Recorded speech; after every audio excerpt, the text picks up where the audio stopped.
Kita cerita tentang Blackwater sekarang. Inilah mercenaries terbesar organisasinya di dunia, atau lebih dikenal dengan nama PMC, Private Military Company. Iya, company, perusahaan swasta. Kita sangat tahu bahwa dunia saat ini bergerak dengan cepat. Dunia di luar sana tentunya. Bernegara, bermiliter itu mengalami banyak perubahan. Berperang juga banyak mengalami perubahan. Dalam Perang Dunia Pertama, wilayahnya adalah hanya daratan. Dalam Perang Dunia Kedua, wilayah darat, laut, udara terjadi medan perang tersebut. Mulai dari Eropa sampai Pasifik bahkan wilayahnya. Tapi kita harus berpikir, ke depan itu bagaimana? Banyak pejabat dunia belum move on, masih old mind, masih berpikir pola pikir Perang Dunia Kedua dan Cold War. Mereka tidak sadar bahwa dunia sudah bergeser dengan cepat dengan menggunakan private army sekarang. Yang terkenal saat ini tentunya Wagner-nya Rusia. Namun kita bahas sekarang adalah Blackwaters-nya Amerika. Tentara bayaran yang dikenal bengis, jahat, dan tidak mengikuti aturan kemanusiaan kalau sedang beroperasi. Kalau kita bandingkan dengan preman, kan preman itu hanya berani di daerahnya atau daerah sekitarnya. Dan biasanya juga main keroyokan,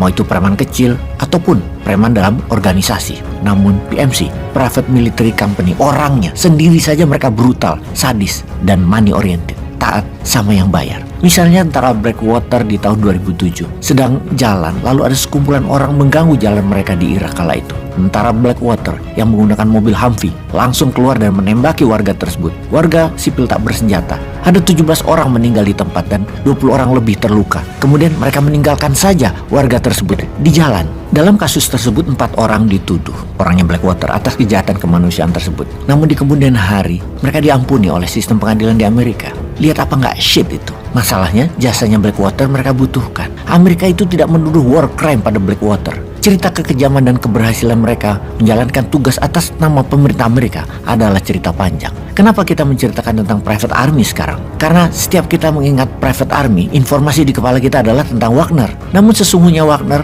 bukan yang pertama, bukan yang terbesar. Amerika sudah lama menggunakannya, namun mereka tidak menjadi topik di headline news seperti Wagner saat ini. Kita kembali ke topik. Apa sih perusahaan militer itu kerjanya? Mengapa mereka selalu masuk di awal pada sebuah konflik ciptaan negara superpower itu? Lalu pertanyaan berikutnya, kenapa kita harus peduli dengan cerita semacam ini? Hal seperti ini, apakah Indonesia paham? Kita ke warfare sekarang. Yang ada di benak kita adalah orang-orang berseragam bertanda pangkat atau disebut tentara militer suatu negara yang berperang dengan negara lain. Mereka disebut National Army atau tentara sebuah negara. Namun sesungguhnya tidak begitu aslinya. Tentara resmi tidak berperang di setiap peperangan. Dan ini menjadi pertanyaan selanjutnya. Lalu siapa yang berperang di abad 21 ini? Tentunya tentara seperti Wagner atau Blackwater terjadi dalam 30 tahun terakhir ini di lebih 10 perang besar di berbagai wilayah dunia yang selalu disebabkan oleh Amerika. Para tentaranya adalah pegawai kontrak mati, lengkap dengan asuransi yang dibayar per pekerjaan, per satu operasi serangan atau suatu operasi pertahanan.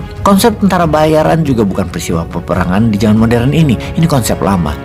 Mesir kuno dulu juga menggunakan tentara bayaran. Firaun sudah menggunakan tentara bayaran. Mereka adalah para Nubian archer atau pemburu dari Libya kalau wilayah sekarang yang menggunakan busur dan panah. Mereka pakai kereta kuda dan barisan pemanah yang handal. Tercatat di Romawi kuno dan Yunani kuno juga telah menggunakan tentara bayaran juga. Kemudian di zaman kolonialisasi, zaman abad pertengahan, Inggris, Prancis, dan Belanda menggunakannya. VOC itu punya tentara bayaran. Gubernur Jenderal perusahaan militer sebuah wilayah adalah tentara yang dibayar oleh swasta, oleh VOC. Dalam hal ini negara Belanda. Atau West Indies Company, perusahaan Inggris, membayar tentara bayaran untuk menguasai India di awal kolonialisme itu. Karena itu dalam sejarah di negara Inggris, Prancis, dan Belanda, mana ada kata mereka menjajah sebuah negara. Mereka mengatakan mereka dagang. Misalnya West Indies Company, VOC, adalah misi dagang. Seperti halnya Wagner sekarang dan Blackwaters lakukan saat ini. Wagner dagang mineral, Blackwater dagang jasa keamanan dan senjata. Jadi praktek tentara-tentara bayaran adalah praktek lama dan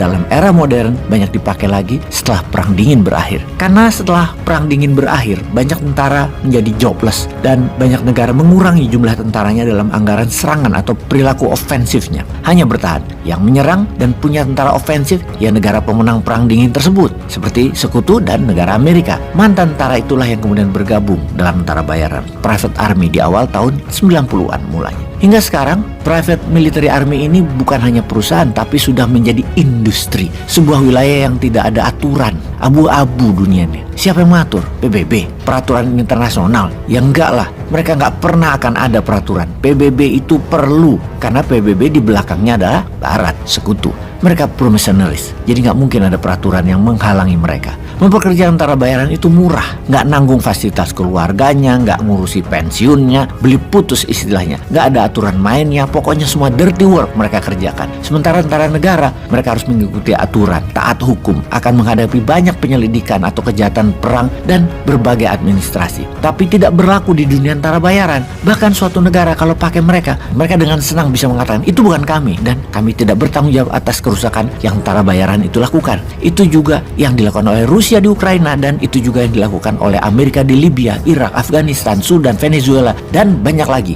Yang terbanyak dilakukan oleh PMC Blackwater tentunya. Blackwater didirikan tahun 1997 oleh seorang mantan Navy SEAL, Erik Prince namanya. Markas besar mereka di North Carolina. Mengapa dinamakan Blackwater? Karena ada danau kecil dekat markas mereka yang airnya memang berwarna hitam. Sejak tahun 1997 ada tugas kecil-kecil sana-sini untuk masuk di konflik perang Amerika dan puncaknya jackpot mereka dapat ketika mereka di perang Irak dengan misi menjatuhkan Saddam Hussein. Itu adalah masa keemasan perusahaan kontraktor tentara bayaran Blackwater. Di tahun 2003 mereka dapat kontrak senilai $21 juta. Ini adalah nilai terbesar waktu itu. Blackwater selalu low profile, tidak mau di media exposure-kan. Bahkan sejak tahun 2008 mereka merekrut, melatih lebih dari 40.000 tentara setiap tahunnya. Dunia masih tidak membacanya. Bahkan 100.000 tentara di Irak waktu itu, tentara bayarannya 80% adalah tentara Blackwater. Sejak tahun 2014 Blackwater mendapatkan kontrak dari pemerintah Amerika senilai $1 billion setahunnya untuk melindungi seluruh diplomat Amerika di luar negeri. Selain memiliki 160.000 tentara bayaran aktif, lebih murah berurusan dengan Blackwater bagi Amerika untuk operasi militer ataupun operasi intelijen di luar Amerika. Tugas utamanya Blackwater adalah melindungi high value individualnya Amerika, orang-orang penting, baik pegawai negeri atau swasta, menjaga keamanan mereka di mana saja, melatih tentara di negara-negara mitra Amerika, kemudian menjalankan operasi khusus atau critical operation. Berapa nilai yang pemerintah Amerika sudah keluarkan sejak tahun 1997 hingga 2019 saja? Nilainya lebih dari $400 billion atau 2 kali nilai APBN Indonesia untuk 12 perusahaan PMC Private Military Company seperti Triple Canopy dan Blackwater. Yang sekarang kalau sahabat nama tersebut cari sudah hilang karena mereka memiliki nama baru, Academy. Erik Prince sudah menjual Blackwater dan Erik seperti Prigozhin sudah menjadi shadow sekarang. Sahabat semoga paham dunia seperti apa di luar sana sekarang ini. Di sini jangan ngurusi proyek terus ya. Peace.